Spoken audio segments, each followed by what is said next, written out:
মাওলানা মতিয়ার রহমান নিজামী রহমতুল্লাহ আলাইহি যখন শিল্পমন্ত্রী ছিলেন, আমি নিজে ওই সময় দর্শনা মাদ্রাসায় পড়ি চুয়াডাঙ্গায়। ওই যে কেরুস মিল নাম শোনেননি? চিনির মিল, কেরুর মদ, ওই জায়গায় উনি গিয়েছিলেন। ওই সময় একজনকে পাঠিয়েছিলেন এমডি করে।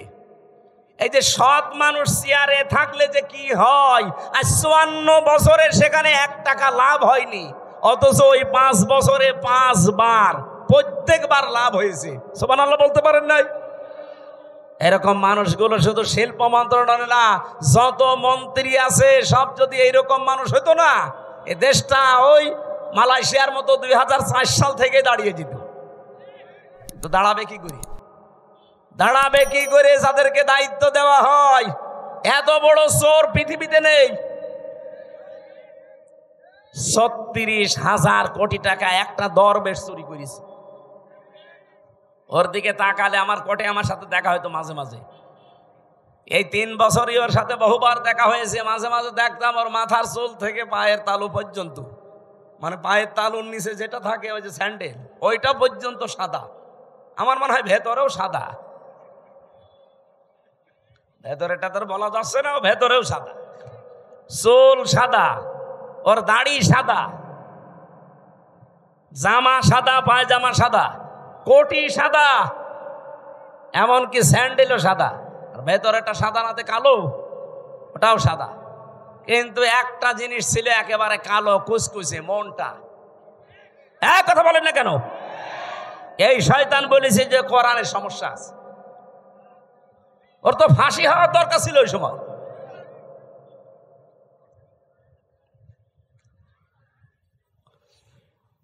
আমি তো বাস্তব কথা শোনাতে চাচ্ছি। এই এমডি কে উনি পাঠিয়েছিলেন রাত 3:30টার সময়, যে উনি জয়েন করেছে। চিন্তা করছে আজকে আমি একটা চমক দেখাবো। একেবারে মেন গেটে যে দারোয়ান আছে, তারে বলছে আপনি এখান থেকে একটু নিরাপদ দূরত্বে থাকেন, আপনার পোশাকটা আমারে দেন। ওই যে হাটে একটা লাঠি নিয়ে বসে থাকে, লাঠি নিয়ে দারোয়ানের মতো বসে আছে। ফজরের নামাজ শেষ করে সকাল 7টা থেকে আরম্ভ হয়েছে, মানুষ যাচ্ছে 10টা পর্যন্ত। এরপরে ডিউটি আর এক দলের আসবে। তখন বাজে 11:45। একজন একেবারে সেরকম বড় দাড়ি, জব্বা জামা গায়ে, পাগড়ি মাথায়, এত বড় বড় দাড়ি নিয়ে প্রাইভেট নিয়ে ঢুকতেছে। তো দারোয়ান মনে করছে যে নতুন দারোয়ান হবে হয়তো। আজকে আর অন্য দিনের মতো গেট খোলে নাই, গেট বন্ধ করে দাঁড়িয়ে আছে। বলছে না, আমি আপনাকে ঢুকতে দেব না। এই দারোয়ানের বাচ্চা, আপনি যাই বলেন না কেন, এখন বাজে কত? আপনার তো এখানে আসার কথা 10টায়, এখন বাজে 11:45, 1 ঘন্টা 45 মিনিট লেট আপনার। আপনি যদি আমার চাকরি খেয়েও ফেলেন, আমি আপনাকে আজ ঢুকতে দেব না। এখন দারোয়ানের সাথে মারামারি করবে। শেষ পর্যন্ত বলেছে ঠিক আছে, তোর চাকরি কে রাখে আমি দেখব। এই ধস্তাধস্তিতে শেষ হয়ে যাওয়ার পরে দারোয়ানকে এবার ভেতরে যেয়ে বলছে আপনার দায়িত্ব আপনি পালন করেন, যান। আমি চলে গেলাম। যে এমডির অফিসে বসেছে, ওই লোকটার খবর নিয়ে ডাক দিয়েছে যে ওকে ডাক দেন আমার অফিসে। অফিসে ঢোকার পরে যখন সালাম দিয়েছে, জবাব দিয়ে বলছে দাঁড়ান, চেয়ারে বসার দরকার নেই, আপনি দাঁড়ান, আপনাকে আমি কয়েকটা কথা জিজ্ঞাসা করব। এখন বাজে হচ্ছে 11:45, আপনার 10টায় অফিসে আসার কথা। আপনি যে মুখে দাড়ি রেখেছেন, এই দাড়ি আপনার জন্য না, কারণ এই দাড়ি যিনি রাখতেন তিনি কাজে এভাবে ফাঁকি দিতেন না। আপনি বিশাল জব্বা গায়ে দিয়ে এসেছেন, পাগড়ি মাথায় দিয়ে, এই পাগড়ি জব্বা আপনার জন্য না, কারণ এগুলো যিনি পরতেন তিনি জীবনে কোনোদিন কাজে ফাঁকি দেননি। আপনি কার আদর্শগুলো শরীরের ভেতরে ধারণ করে ফাঁকি দিচ্ছেন? আপনি 10টা থেকে 4টা পর্যন্ত ডিউটি করবেন, এইটা আপনার ইবাদত। কথা বলেন না কেন? আর আপনি 11:45, 1 ঘন্টা 45 মিনিট লেট। মাসের পরে তো ঠিকই বেতন নিয়ে নেবেন। আপনার বেতন হালাল হয় কি করে? আপনার নামাজ হয় কি করে? আপনার দাড়ি রাখা আপনার জন্য না, কেটে ফেলেন দাড়ি। ওই বছর এই লাভ হয়েছিল এই দেশে চিনির মিলে, ওই প্রথম শুরু হয়েছে। এই যে ডিউটি গুলো সঠিকভাবে পালন করা, কোনো জিনিসে ভেজাল না দেওয়া, চুরি চামারি বন্ধ হওয়া, বিশেষ করে দুর্নীতি আর কোনো জায়গায় নেই, সবাই টাইট হয়ে গেছে। ওরে বাবা কি কঠিন মানুষ, একবার দুইবার তিনবার সিগন্যাল দেয়, তিনবারের পরে যদি সংশোধন না হয় জনমের মতো ওরে বিদায় করে দেয়। একবারে ভয় দেখিয়েছে, সারা দেশে যত চিনির মিল সব টাইট হয়ে গেছে। কারণ ওনার উপরে যে আছে, যিনি পাঠিয়েছেন তিনি তো সাধারণ মানুষ না, মাওলানা নিজামী সরাসরি পাঠিয়েছে ওনারে। বলেন তো যে এই বাংলাদেশে যে ইতিহাস তৈরি করে গেল, এখন যদি আবার ওই রকম আমরা তৈরি করে দিতে পারি, আল্লাহর কসম আমি দিয়ে বলতে পারি বাংলাদেশ ও মালয়েশিয়া সিঙ্গাপুরের মতো দাঁড়িয়ে যাবে। মালয়েশিয়া দাঁড়িয়েছে 2004 সালের পর থেকে, সিঙ্গাপুরও দাঁড়িয়েছে 2004 সালের পর থেকে, পাশাপাশি দেশ। আমি ঘুরে আসলাম কয়েকদিন আগে। এ বাংলাদেশের চাইতে কত ছোট সিঙ্গাপুর জানেন? এ রাজশাহী জেলা আমার মনে হয় এই মাথা থেকে ওই মাথা 70-80 কিলোমিটার হবে না? হবে না? কত? 80 কিলোমিটার এই জেলাটা, এ মাথা থেকে ও মাথা। অথচ সিঙ্গাপুর একটা দেশ, মাত্র 42 কিলো এই মাথা ও মাথা, চারিদিকে সাগর, মাছ বিক্রি করে খেত ওরা। কি অবস্থায় দাঁড়িয়েছে সিঙ্গাপুর আজ? 257টা দেশের ভেতরে যদি 10টা দেশ গণনা করেন, সিঙ্গাপুর একটা ধরা লাগবে। এ পর্যায়ে তারা গেছে শুধুমাত্র এই সৎ নেতৃত্বের কারণে। তারপরও তো তারা আল্লাহর আইন মানে না, শুধু যা আইন বানিয়েছে ওইটাই পঙ্খানো মানে, এই কারণে দাঁড়িয়েছে। আর আমরা শুধুমাত্র নিজেদের আইন না, এই দেশে যদি ইসলাম আসে পুরাটা চলবে আল্লাহর আইন। হ্যাঁ বলেন বলেন, 56,000 বর্গ মাইল পুরাটা চলবে কার আইন? আরো জোরে বলেন, কয়টা? 500।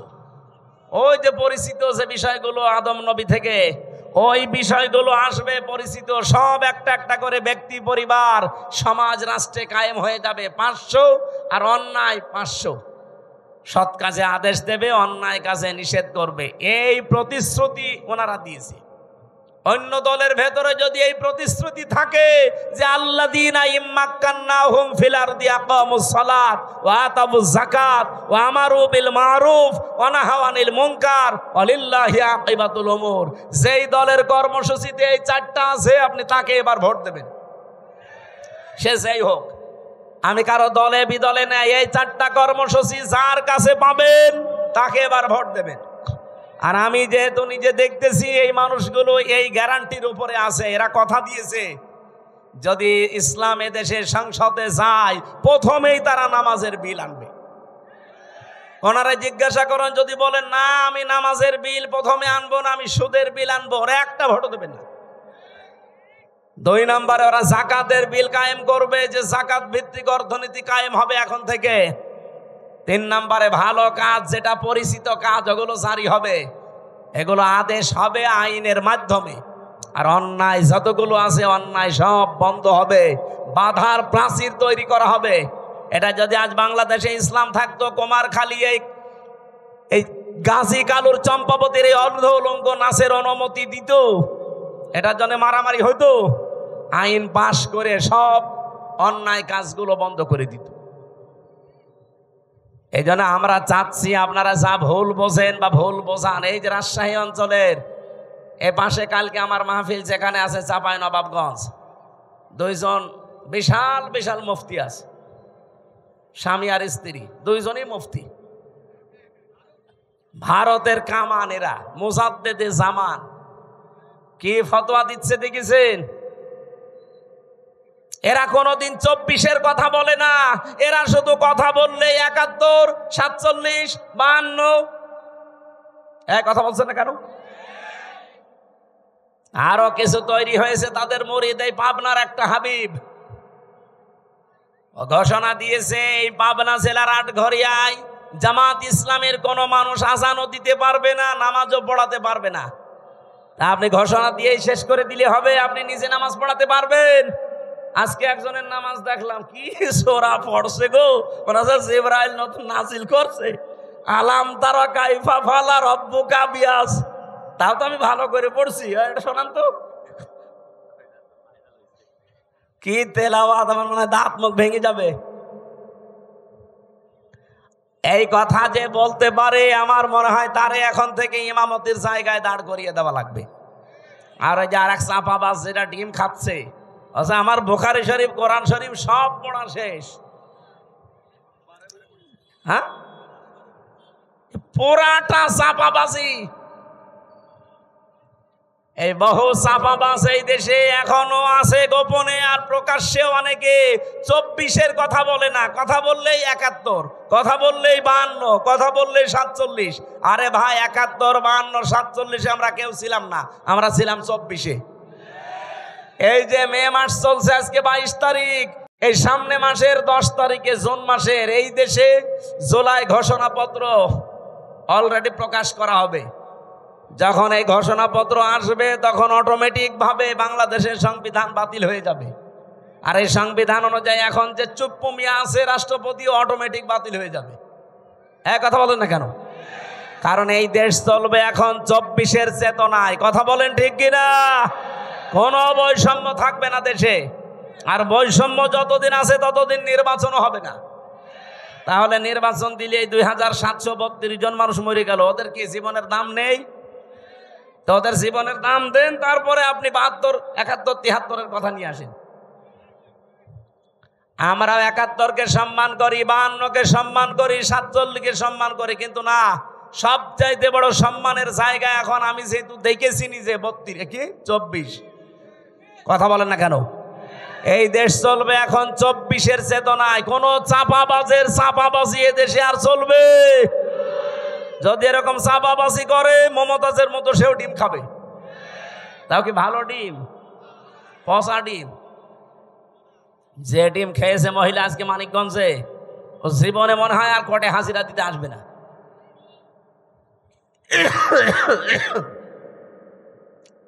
আমার ভাইরা, এই জন্য আমাদের সতর্কতার বিষয় হচ্ছে, আমরা এখন কাবিলের মতো না, আমরা এখন হাবিলের মতো অবস্থানে যাব। ভাই যা করেন করেন, আপনার ওই পায়ে পা দিয়ে ঝগড়া করতে চান, আমি এখন ঝগড়ার ভেতরে নেই, আমি আছি আমাকে সংশোধন করে জনগণের সামনে আস্থা ভাষণ হিসাবে তৈরি করা।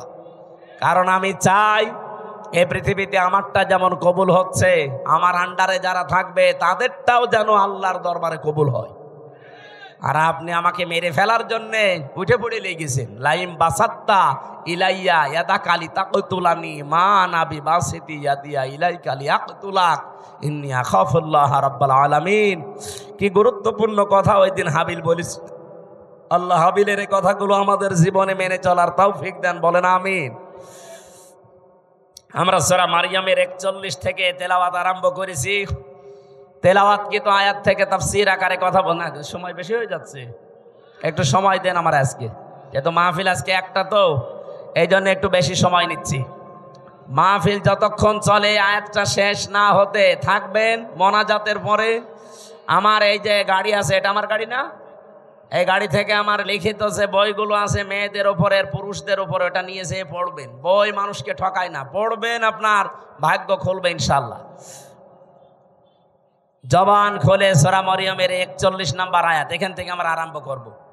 যেহেতু সামনে আর 15 দিন পরে গুরুত্বপূর্ণ যে দিবসটা, এই দিবসটা আদম নবী থেকে যদিও আরম্ভ হয়েছে, কিন্তু আমরা সুন্নত হিসাবে পশু জবাই করার এই নিয়ম পেয়েছি আমাদের জাতির পিতা ইব্রাহিম আলাইহিস সালাম থেকে। সেখান থেকে এখন আমরা আরম্ভ করছি। প্রথম অংশ শেষ, দ্বিতীয় অংশ শুরু হচ্ছে। ওয়াযকুর ফিল কিতাবি ইব্রাহিম, আল্লাহ পাক বলেন আলোচনা করো, বর্ণনা করো। কিতাবের ভেতরে আমি ইব্রাহিম আলাইহিস সালামের যে কাহিনী বর্ণনা করেছিলাম, এইটা আপনি আপনার উম্মতদের কাছে বর্ণনা করেন। ইন্নাহু কানা সিদ্দিকান নাবিয়্যা, নিশ্চয় সে ছিল একদিকে সত্যবাদী আর একদিকে নবী। এটা বাংলা অর্থ ছিল আয়াতের। এবার আমরা তাফসিরে যাচ্ছি। সূরার নাম সূরা মারইয়াম। কি নাম বলেন? বলেন অনেকে বলে সূরা মরিয়ম, না, মরিয়ম বলে কোনো শব্দ কোরআনে নেই। কোরআনে আছে সূরা মারিয়াম। মারিয়াম বলেন বলেন। কিয়ামতের ময়দানে এই নামটা এত দামি নাম। আল্লাহ রাব্বুল আলামিন এটাকে ইজতিবা জানিয়েছেন, যেটা আমি মনোনীত করেছি, নির্বাচিত করেছি, পছন্দ করেছি। নামটা হযরতে মরিয়মের নাম দুনিয়াতে যারা রাখে মারিয়াম, কিয়ামতের ময়দানে আল্লাহ যখন মানুষকে মাফ করতে আর কিচ্ছু পাবে না, যার নামের সাথে মারিয়াম, ফাতিমা এরকম নাম যাদের মিল আছে, কিয়ামতের দিন আল্লাহ নামের ওসিলায় তাদের শেষ পর্যায়ে মাফ করে দেবেন। এই জন্য আশা করছি আমাদের সন্তানাদি যারা এখন আসতেছে, আসবে, নামটা আপনি অর্থবোধক এবং সিস্টেমে রাখবেন। কিয়ামতের দিন যেন আল্লাহ অন্তত নামের ওসিলায় হলেও তাকে মাফ করে দেয়। অনেকগুলো আয়াত আমার আল্লাহ সূরা মারিয়ামের ভেতরে দিয়েছেন। ৯৮টা আয়াত আমরা কোরআনে কারিমে পেয়েছি। এই সূরার ভেতরে মাত্র একটা আয়াত পড়েছি, আয়াতের নাম্বার ৪১। আল্লাহ নিজে যখন আমার শব্দ দিয়ে আরম্ভ করলেন অস্কর, শব্দটা ছিল ওয়া উজকুর, আসল শব্দ হচ্ছে যাকার, যেটাকে আমরা বাংলায় এই দেশের মানুষ জিকির বলে জানি। জিকির মানে স্মরণ করা। জিকির মানে কি? আমি এই রাজশাহীতে এর আগে আমি জিকির শব্দের উপরে আলোচনা করেছিলাম। জিকিরের ১৯টা অর্থ আছে পুরা কোরআনে। সামারাইজ করে আমি 5টা পর্যন্ত বলেছিলাম রাজশাহী স্টেশনের পাশে। জিকির মানে স্মরণ করা, জিকির মানে কোরআন, জিকির মানে উপদেশ, জিকির মানে আল্লাহর আইন, জিকির মানে নামাজ, বাস সালাত। এই 5টা অর্থেরই আবার ব্যাখ্যা আছে। যেহেতু আজকে আমার জিকির নিয়ে আলোচনা না, শব্দটা এসেছে আয়াতের প্রথমে, এই জন্য জিকির বলতে আমি যেটা আছে কোরআনে ওটা টাচ দিলাম। আর জিকিরকে কোনো মানুষ যখন ইবাদত হিসাবে নিতে চায়, মাস্ট বি তাকে 4টা শব্দকে বেছে নেওয়া লাগবে জিকির হিসাবে। সুবহানাল্লাহ, আলহামদুলিল্লাহ, লা ইলাহা ইল্লাল্লাহ, আল্লাহু আকবার। রাজশাহী ভাষী এটা রেকর্ড হচ্ছে, তো এই জন্য বললাম। আজ বাংলাদেশে যে ভেজাল চলছে জিকিরের নামে, বহু জায়গায় 4টা শব্দের বাইরে জিকির নেই। বলেন বলেন। এই যে তাহিরি সাহেব যে জিকির গুলো আরম্ভ করেছে, এগুলো এই 4টা শব্দের ভেতরে পাবেন। ও জিকির করে ইয়ালি বাবা, শালি বাবা, কেল্লা বাবা, ফতে বাবা, ন্যাংটা বাবা। তো বলেন এই 4টা শব্দের ভেতরে ফতে বাবা আছে, কেল্লা বাবা আছে। হ্যাঁ, কথা বলেন না কেন? সুতরাং এগুলো জিকির না, এগুলো ওদের ফিকির। এ বাংলার মানুষেরা সতর্ক হন, জিকির করবেন 4টা শব্দ দিয়ে, কারণ এটা ইবাদত। কোন মানুষ আল্লাহর জিকিরকে খণ্ডন করতে পারবে না। যারা আজকে আল্লাহর 4টা শব্দকে আলাদা আলাদা করে ডাকে, তাদের জিকির হয় না। কেউ যদি বলেন আল্লাহু আকবার, আকবার আকবার হবে না, কি বলা লাগবে? আল্লাহু আকবার বলা লাগবে। চলো, এটা জিকির হবে, প্রতিটি অক্ষরে 10টা করে নেকি হবে। কারণ আল্লাহর কালেমা খণ্ডন করা জায়েজ নেই। অতাম্মাত কালিমাতু রাব্বিকা সিদকাও ওয়া আদলা লা মুবাদদিলা লিকালিমাতিহি ওয়া হুয়াস সামিউল আলিম। বলেন আল্লাহু আকবার। এখানে 3টা বিষয় লেখা আছে আয়াতের ভেতরে। আল্লাহ বলেন আমার কোরআন পরিপূর্ণ সত্য কথা দিয়ে। 2 নম্বরে আমার কোরআন ইনসাফ দিয়ে পরিপূর্ণ। 3 নম্বরে আমার কোরআন নেই পরিবর্ধন নেই। আযারুল্লাযীনা ইউলহিদুনা ফি আসমাই, এটা পাবেন সূরা আরাফ 9 নম্বর পারা 13 নম্বর পৃষ্ঠার 5 নম্বর লাইনের 180 নম্বর আয়াতের মাঝের অংশে আছে। যত তাফসিরে দেখবেন এইটাই লেখা পাবেন। আল্লাহ বলেন আমার নামকে তোমরা এলহাদ করবা না। এলহাদ মানে বলেন বলেন। এলহাদ মানে পাল্টিয়ে ফেলা, এলহাদ মানে পরিবর্ধন করা, উলট পালট করে ডাকা।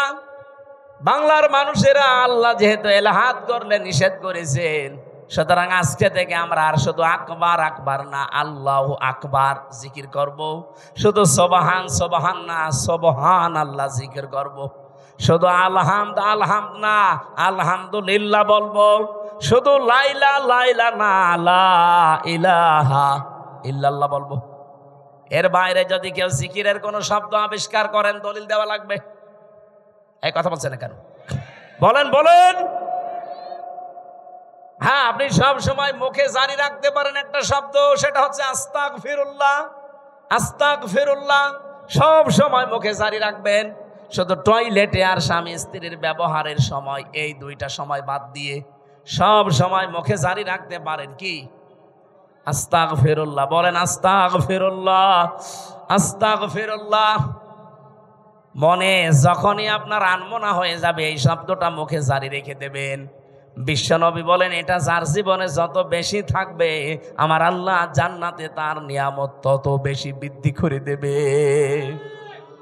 জান্নাতের খাজানা বলা হয় একটা শব্দকে, নাম হচ্ছে লা হাওলা ওয়ালা কুওয়াতা ইল্লা বিল্লাহ। এটাও পড়বেন, লা হাওলা ওয়ালা কুওয়াতা ইল্লা বিল্লাহ। যেটা আজকে আমার জিকিরের আলোচনা না, আমি টাচ দিলাম শুধু প্রথম শব্দের।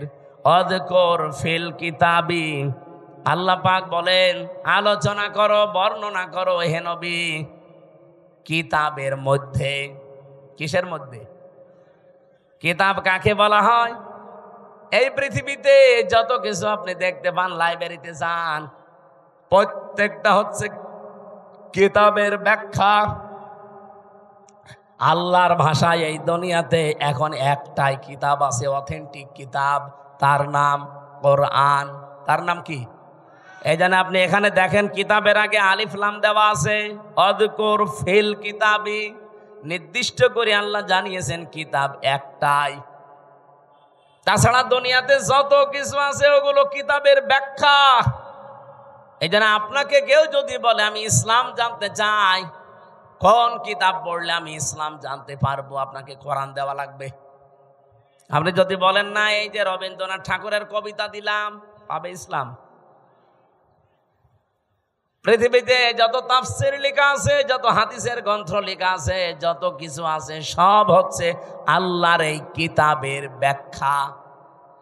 আপনি সূরা তাফসীরে ইতকানের ভেতরে দেখবেন এই কিতাবের নাম আমার আল্লাহ নিজে নামকরণ করেছেন 55টা। কোরআনের নাম কয়টা? বলেন বলেন। কোরআনের প্রথম নাম হচ্ছে আল কোরআন, 2 নাম্বার নাম হচ্ছে আল ফুরকান, 3 নাম্বার নাম হচ্ছে আল কিতাব, 4 নাম্বার নাম হচ্ছে আজ জিকির, 5 নাম্বার নাম হচ্ছে আত তানজিল। বলেন আল্লাহু আকবার। এজন্য কিতাবে একটাই। এই কিতাবের কাছে কেউ যদি না আসে, কোনোদিন সে হেদায়েতের রাস্তা পাবে না। আহ্বান জানাচ্ছি যারা সেখানে আছেন, ফাইনা তাযাহাবুন ইন হুয়া ইল্লা যিকরুল লিল আলামিন। কোথায় যান? ফিরে আসেন। এ কোরআন কারীম এই পৃথিবীর মানবতার জন্য মহান আল্লাহর পক্ষ থেকে একটা উপদেশ। বলেন সুবহানাল্লাহ। আমি কিতাবের আরো ব্যাখ্যা করতে পারতাম, ওদিকে আর যেতে চাই না। আল্লাহ বলেন আলোচনা করেন, বর্ণনা করেন এই কিতাবের ভেতরে। এই কিতাব মানে কোরআন শরীফের ভেতরে আল্লাহ যে বর্ণনা দিলেন, যার নাম এখানে প্রায় 27 জন নবীর নাম আমরা পেয়েছি, 25 জন আর 2 জন ইনডাইরেক্ট, সব মিলে 27 জন। এই 25 থেকে 27 জন নবীর ভেতরে অন্যতম 4 জন নবী, তার ভেতরে 1 নম্বরে হযরত ইব্রাহিম আলাইহিস সালাম। ইহুদিরা আজ যাকে ডাকে আব্রাহাম বলে, না, ওনার নাম ইব্রাহিম বা ইব্রাহাম, এতটুকু বলা যায়। আব্রাহাম বলা যাবে না, তাহলে অর্থ পাল্টিয়ে যাবে। ওরা গণতন্ত্রের জনক যাকে বলে, এই যে আব্রাহাম, ইব্রাহিম নবীর নামটা ইহুদিরা পাল্টিয়ে ডাকে আব্রাহাম বলে। এখানে 7টা কিরাত আমি পেয়েছি। এই 7 কিরাতের 2টা কিরাত আমি তেলাওয়াতের সময় করেছিলাম, শুনেছেন না? আযকুর ফিল কিতাবি ইব্রাহিম, আযকুর ফিল কিতাবি ইব্রাহিম। বলেন আল্লাহু আকবার। এটা তো আর ওইরকম মক্তবের ক্লাস চলছে না যে আপনাকে আমি কিরাতের উপরে ট্রেনিং দেব। রব্বুল আলামিন বলেন, আমার ইব্রাহিমের কথা আমি এই কোরআনে আলোচনা করেছি। হে নবী, কেন জানেন? এবার আসেন। ইন্নাহু কানা সিদ্দিকান নাবিয়্যা, নিশ্চয় সে ছিল একদিকে সিদ্দিক আর একদিকে নবী। এখন সিদ্দিক কি আর নবী কি? এক নম্বরে আমরা নবীর ব্যাখ্যা করি, তারপরে সিদ্দিক। নবী শব্দের বাংলা অর্থ হচ্ছে সংবাদ বাহক। এটা নাবা থেকে এসেছে। নাবা মানে ব্রেকিং নিউজ। এই যে টিভির নিচ দিয়ে আজকে ব্রেকিং নিউজ যাচ্ছে, আপনি এখন এসে দেখেন রাত 10টা 1 মিনিটে ওসি প্রদীপ আর এসআই লিয়াকতের ফাঁসি হবে, এটা ব্রেকিং নিউজ যাচ্ছে। স্বৈরাচারের দোসর যারা ছিল 1628 জন, তার ভেতরে দুইজন না হলো একজন তো মাস্ট বি ওসি প্রদীপ। আজকে আমার সাথে 3টা বছরই জেলে ছিল। আমি সেখানে বসতাম জেলারের সামনে, সোফারের সামনে, ওই শয়তান আমার পাশে বসতো। আমার এসে মাঝে মাঝে বলতো, হুজুর আমার কোনো দোষ নেই, সব বানানো। অথচ 204 জন মানুষকে ক্রস ফায়ারের নাটক করে হত্যা করেছে। সবচাইতে বেশি মানুষ ওই টেকনাফে, উখিয়া টেকনাফ ওই এলাকায় মানুষ হত্যা করার জন্য লাইসেন্স নিয়েছিল ওই স্বৈরাচারের কাছ থেকে, মাদকের নাম করে। ওই এলাকায় যেহেতু সবচাইতে বেশি একামতে দিনের মানুষ, কক্সবাজার চট্টগ্রামে এমনিতেই একামতে দিনের মানুষ বেশি। ওই কয়েক বছরের ভেতরে সবচাইতে বেশি মানুষ হত্যা করেছে শিবিরের। 204 জন মানুষ মেরেছে। এই ব্রেকিং নিউজটা আজকে যাচ্ছে। এখন ব্রেকিং নিউজ লিখতে কি লাগে? আপনি দেখেন ইংরেজি শব্দ যেহেতু নিউজ, নো কি NEWS লাগে না? আপনি একটা একটা করে শব্দের সাথে অর্থ মিলান। এন দিয়ে যদি ধরেন ইস্ট, ই দিয়ে নর্থ, নাই এন দিয়ে নর্থ, ই দিয়ে যদি ইস্ট ধরেন, ডাব্লু দিয়ে ওয়েস্ট, আর এস দিয়ে সাউথ, তাহলে পৃথিবীর 4 কোণা হয়ে যাচ্ছে।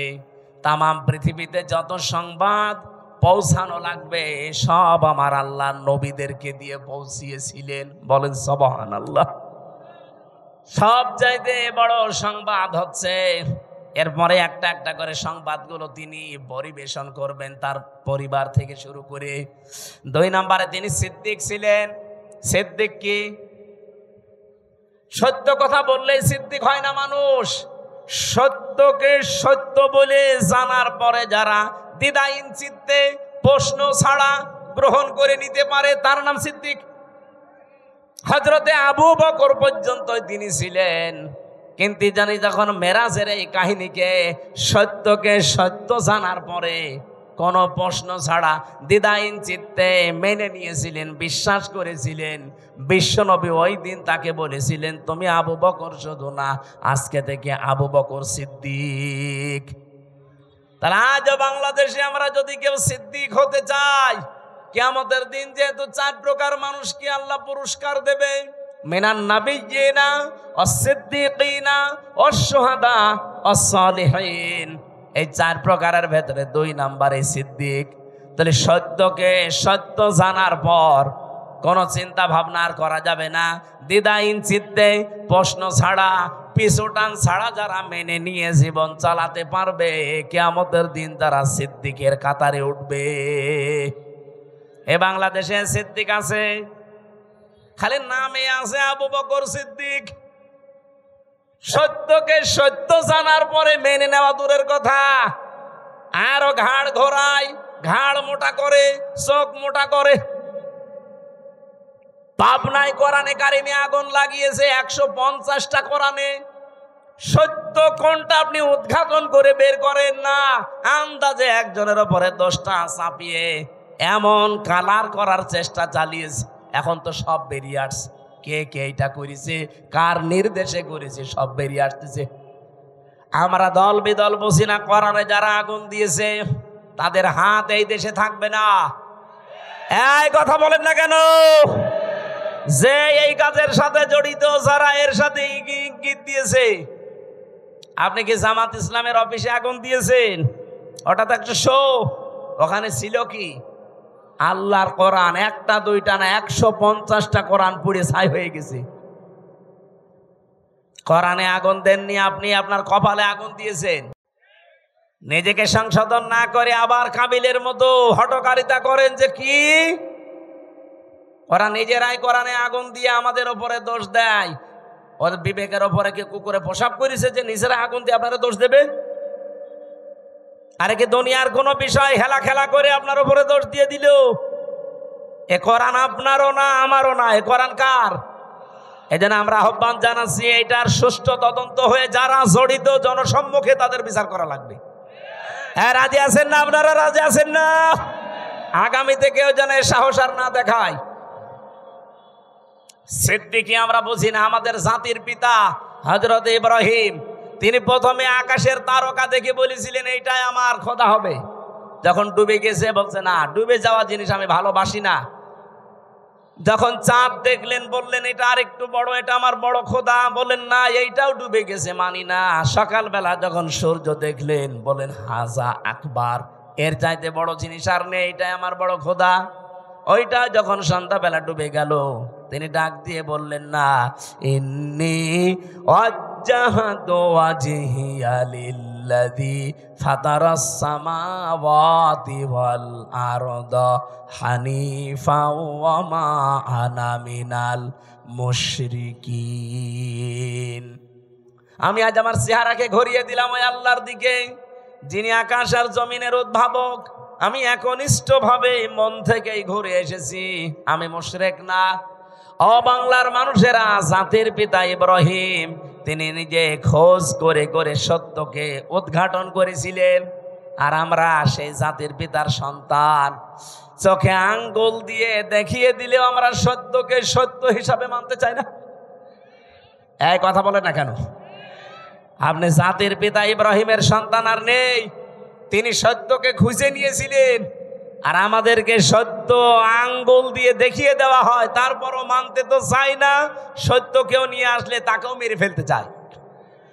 হযরত ইব্রাহিম বলেছিলেন, ইয ক্বালা লিআবিহি ইয়া আবাতি লিমা তা'বুদু মা লা ইয়াসমা'ু ওয়া লা ইউবসিরু ওয়া লা ইউগনি আনকা শাইআ।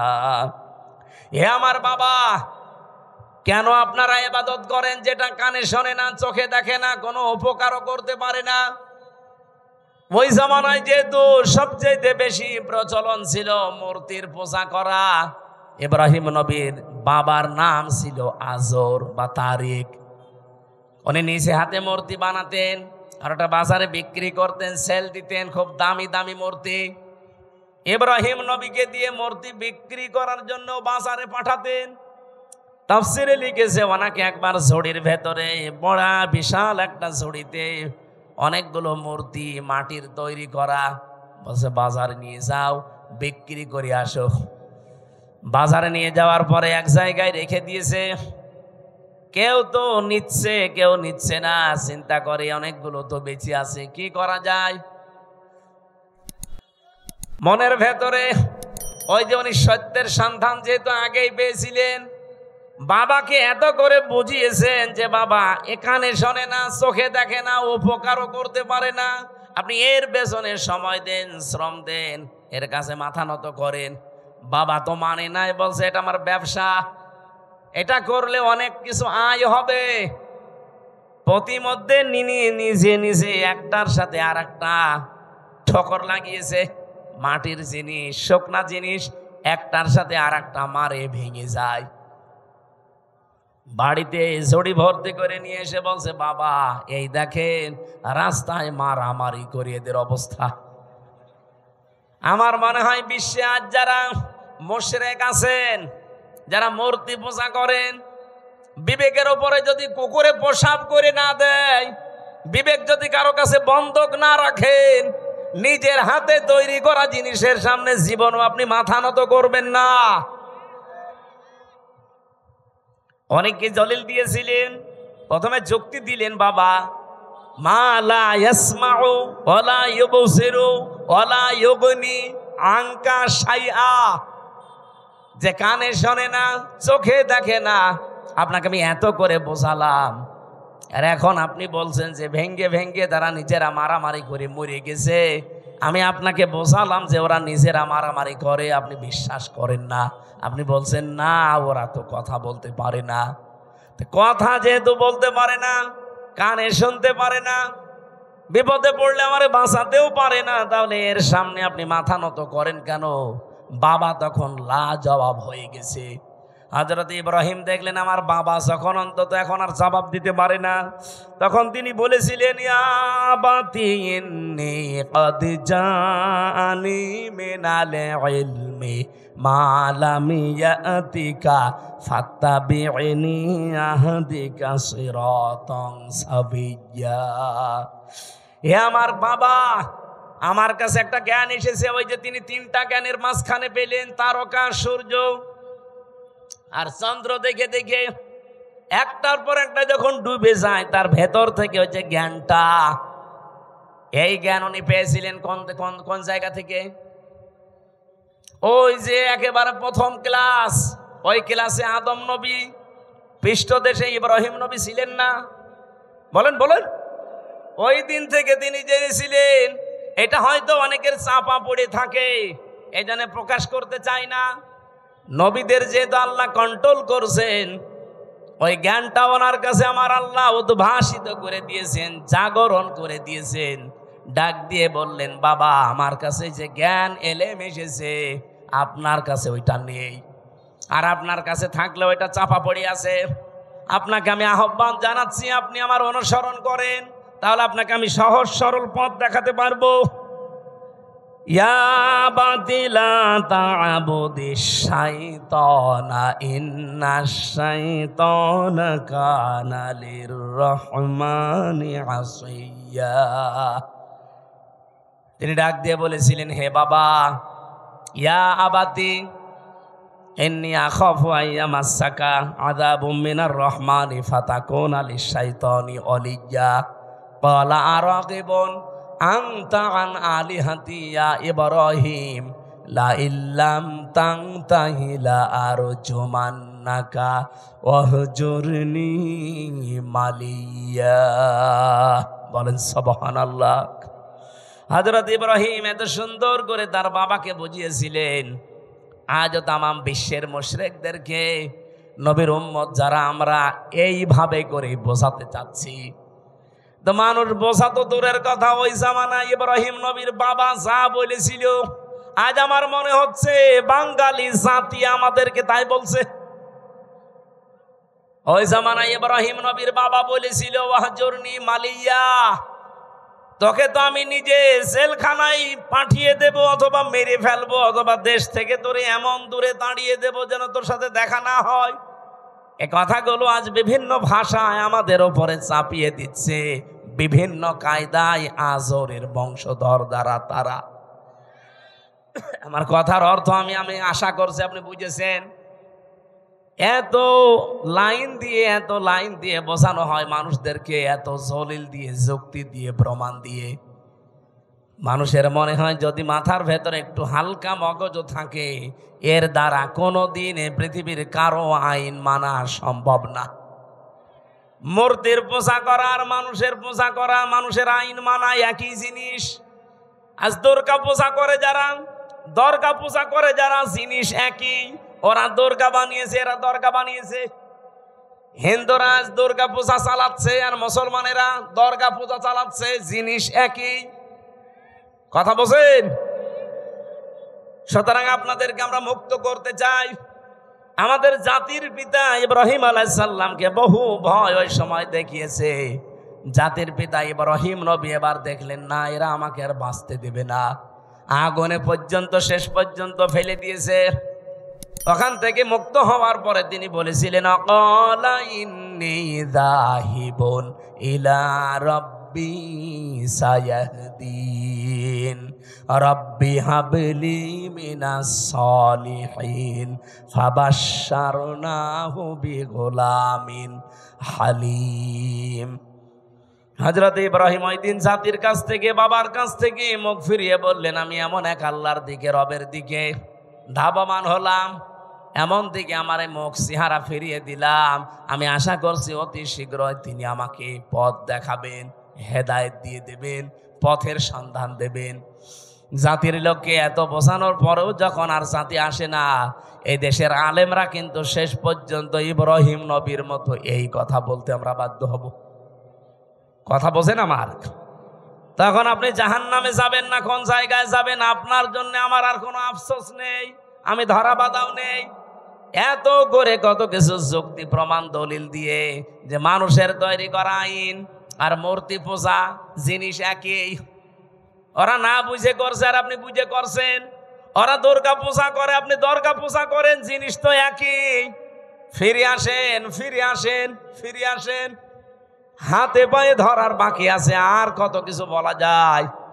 হযরতে ইব্রাহিম ওই দিন নিজের একটা শক্তি সমর্থন, হাতের একটা লাঠি, এইটার জন্য তিনি দোয়া করতে আরম্ভ করলেন। একদিন, 2 দিন, 3 দিন না, 86 বছর, যে রব্বি হাবলি মিনাস সালিহিন, হে আল্লাহ আমারে তুমি একটা নেককার সন্তান দাও যে আমার লাঠি হিসাবে কাজ করতে পারে। আল্লাহ পাক 1 দিন, 2 দিন, 3 দিনে না, 86 বছর পরে এই দোয়াটা কবুল করেছিলেন। বলেন সুবহানাল্লাহ। তাকে সুসংবাদ দিলেন, আমি তোমাকে হালিমের সুসংবাদ দিলাম, গোলামিন হালিম। এটা কি চাচা হালিম না মামা হালিম? কি হালিম দিয়েছিলেন ইব্রাহিম নবীকে আল্লাহ রাব্বুল আলামিন বলেন, ও ইব্রাহিম, কি গোলামিন হালিম দিয়েছে, একটু পরীক্ষা করে দেখো। ফালাম্মা বালাগা মাহু সায়া ক্বালা ইয়া বুনাইয়া ইন্নী আরা ফিল মানামি আন্নী আযবাহুকা ফানজুর মাযা তারা ক্বালা ইয়া আবাতি ফাআল মা তুমার সাতাজিদুনি ইনশাআল্লাহু মিনাস সাবিরিন। হযরত ইব্রাহিম চিন্তা করলেন, আল্লাহ আমাকে স্বপ্ন দেখিয়েছে সবচাইতে প্রিয় বস্তু কোরবানি দিতে। আমি তো এর আগে বহু দুম্বা কোরবানি দিলাম, একটাও কবুল হয়নি। আমি এখন ভেবে দেখি আমার কাছে সবচাইতে প্রিয় আমার সন্তানটা, কারণ 86 বছর পরে এসেছে। ওনাকে জবাই দেওয়ার জন্য অনুমতি চাইলেন। প্রশ্ন আসতে পারে, বিধানটা কার? আরো জোরে বলেন। পালন করবে কে? একজন নবী। একজন নবী যেমন তেমন নাই। 25 জনের ভেতরে 4 জন শ্রেষ্ঠ, তার ভেতরে ইব্রাহিম শ্রেষ্ঠ। তিনি আল্লাহর বিধান পালন করবেন, এই জায়গায় এতটুকু 13 বছরের সন্তানের কাছে অনুমতি নেওয়ার দরকার কি? এই জন্য অনুমতি নিয়েছিলেন। তিনি যে 86 বছর দোয়া করলেন, আমি রব্বি হাবলি মিনাস সালিহিন চাই। আল্লাহ যে জবাবে বলেছিলেন গোলামিন হালিম, তোমাকে আমি সহনশীল ধৈর্যশীল সন্তানের সুসংবাদ দিলাম। কেমন হালিম দিয়েছে আজকে আমি দেখব। তিনি যখন বললেন, আমি কি তোমাকে জবাই করতে দেখেছি, তোমার রায় বলো, উনি মনে করেছিলেন সন্তান মনে হয় দৌড় দেবে, কিন্তু না, এসে বলছে, বাবা যা আদিষ্ট হয়েছেন আপনি পালন করেন, আপনি আমাকে ধৈর্যশীলদের মধ্যে পাবেন। ইব্রাহিম নবী এবার 100 ভাগ বিশ্বাস করে ফেলেছেন, আল্লাহ তুমি কি আমাকে গোলামিন হালিম যা দিয়েছো, এটা তো 100 ভাগ কার্যকর। এ সন্তানের কথাবার্তার ধরন কি? তিনি ভাবাস কি সাতাজিদুনি ইনশাআল্লাহু মিনাস সাবির বলতে পারতেন, যে আমি ধৈর্যশীল। বলেন নাই, বলেছিলেন সাবিরিন। আমার মতো বহু ধৈর্যশীল দুনিয়ায় আছে, তাদের ভেতরে আমিও একজন। তার মানে আমি অহংকার করি না আল্লাহর বিধান পালন করতে পেরে। বলেন সুবহানাল্লাহ। রাব্বুল আলামিন এবার জবাব দিলেন, ফালাম্মা আসলামা ওয়া তাল্লাহু লিল জাবিন। যখন 2 জনে এগ্রি হয়ে গেছে, আসলামা 2 বছর, 2 জনেই যখন রাজি আল্লাহর বিধান পালন করার জন্য, ইব্রাহিমও রাজি, ইসমাইলও রাজি, আতাল্লাহু লিল জাবিন, জবাই করার জন্য কায়ত করে ফেলেছেন। আমার আল্লাহ বলেন, অনাদাইনাহু আইয়া ইব্রাহিম। এবার আমি ডাক দিলাম, ইব্রাহিম না, আমি চাই না যে সন্তান জবাই হয়ে যাক, এই জন্যই তো স্বপ্ন দেখিয়েছি। সন্তান জবাই হয়ে যাক, এটা যদি চাইতাম তো স্বপ্ন দেখাতাম না, একবারেই বলতাম ছেলে জবাই করে ফেলো। স্বপ্নের মাধ্যমে যে দেখালাম যে এই এই এই প্রক্রিয়া করো, তার মানে সন্তান জবাই হয়ে যাক, এটা আমার উদ্দেশ্য না। আমার উদ্দেশ্য তোমার আমার হুকুম মানো কিনা। কোরবানি এসেছে 1 বছর পরে পরে। হযরত ইব্রাহিম থেকে সুন্নাত এইটা পালন করার জন্য যে আল্লাহর বিধান সামনে যখন যেটা আসবে প্রশ্ন ছাড়া আমরা মানতে পারি কিনা। আমার কথা বোঝা গেছে কিনা? সামনে আল্লাহর বিধান যখন যেটা আসবে, যত কিছু হারাতে হয় হারাবেন। ইব্রাহিম নবীর মতো হাতে ছুরি নেওয়া লাগবে, ইসমাইল নবীর মতো গলা দিয়ে দেওয়া লাগবে। এই জন্য আল্লাহ আসলামা দিবসন দিয়েছেন। এদেশে এখন যারা দায়িত্বে আছেন, এই 15 দিন পরে যে কোরবানি, এই কোরবানিতে আপনারা ইব্রাহিম নবীর ভূমিকা পালন করবেন। আর আমরা 18 কোটি জনগণ যদি গলাও দেওয়া লাগে ইসমাইল নবীর ভূমিকায় আসতে চাই। আগামী জুন মাসের 6 বা 7 তারিখে আল্লাহর এই বিধানটাকে সামনে যদি সত্যি পালন করা যায় এই বিধানের মতো, আমার মনে হচ্ছে ইসলামে দেশে কায়েম হয়ে যাবে ইনশাআল্লাহ। আমি কি বোঝাতে চেয়েছি আপনারা ঠিক বুঝে ফেলেছেন। আল্লাহ আমাদেরকে আয়াতগুলো এইভাবে অনুসরণ আমাদের জাতির পিতা যেভাবে করেছিলেন করার তৌফিক দিন, আমিন। মা বোনদের জন্য বইটা নিয়েছেন, এ পর্যন্ত শেষ করে দিলাম। আল্লাহুম্মা আমিন। লা হাওলা ওয়ালা কুওয়াতা ইল্লা বিল্লাহিল আলিয়্যিল আযীম। রব্বুল আলামিন 1.5 ঘন্টা 1 ঘন্টা 45 মিনিট পর্যন্ত আমি কথা বললাম। যারা বসে আছে, ইব্রাহিম নবীর জীবন থেকে যেটা পাওয়ার হালকা আমরা পেয়েছি, জীবনে মেনে চলার তৌফিক দাও। আজকের মাহফিলের সওয়াবগুলো নবীজির রওজায় পৌঁছিয়ে দাও। যে যুবকগুলো এই মাহফিলের জন্য কাজ করছে, আল্লাহ এই যুবকদেরকে তুমি ওমরের মতো বানিয়ে দাও। মা বোনরা যারা এসেছে খাদিজার মতো বানাও। এদের পেটে যে সন্তান আদিগুলো আসে, আল্লাহ তুমি এদেরকে হযরতে আলীর মতো, ওসমানের মতো কবুল করে নাও। অনেক পরিবারে অশান্তি আছে, আল্লাহ স্বামী স্ত্রীর ভেতরে শান্তি দিয়ে দাও। এলাকায় মাটির নিচে যারা কবরে আছে, কবরগুলো জান্নাতুল ফেরদাউস তৈরি করে দাও। রব্বুল আলামিন চেষ্টা চালিয়েছে কোরআনে কারিম থেকে সঠিক কথাগুলো তুলে ধরতে, শিক্ষা নেওয়ার জন্যে। কম বেশি আমরা যারা বুঝেছি, আগামীর জীবনে আমল করার তৌফিক দাও। আমাদের ঈমান আমল ইব্রাহিম ইসমাইলের মতো বানিয়ে দাও। 15 দিন পরে মহান দিবস আসতেছে, ঈদুল আজহা। এই ঈদুল আজহায় মূল শিক্ষাটা তোমার বিধান পালন করা, এটা মেনে চলার সুযোগ দাও। কখন কার কাছে আজরাইল পাঠিয়ে দাও আমরা জানি না।